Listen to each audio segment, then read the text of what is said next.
আসসালামু আলাইকুম রহমতুল্লাহ। এখানে আপনারা দুটি সুন্দর খরগোশ ছানাকে দেখতে পাচ্ছেন।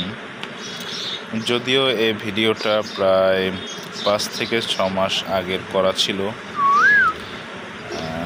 তখন আর কি আমি ইউটিউব চ্যানেল খুলিনি, তো তখন চিন্তা করেছিলাম যে ওরা যখন বড় হবে তখন আপনাদের মাঝে ওদের ভিডিওগুলো উপস্থাপন করব।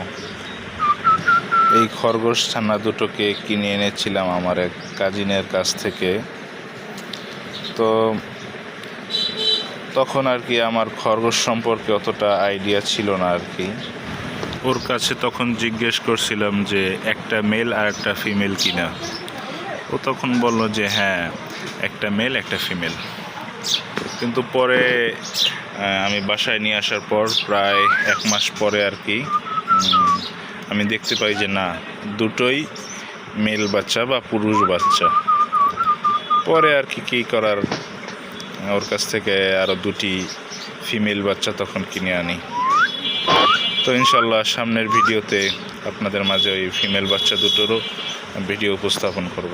যদিও সে দুটি এখন আর বাচ্চা নেই, বড় হয়ে গেছে অনেক।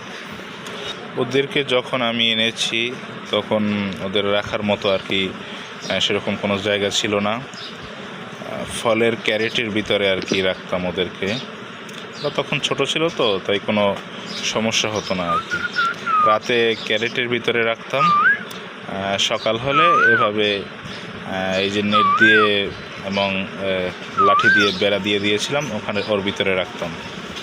পরে ওরা যখন বড় হয় তখন ওদের জন্য একটা ঘর তৈরি করি, এবং তখন আমার আরও কিছু মুরগিও ছিল, তো দোতলা একটা ঘর তৈরি করেছিলাম।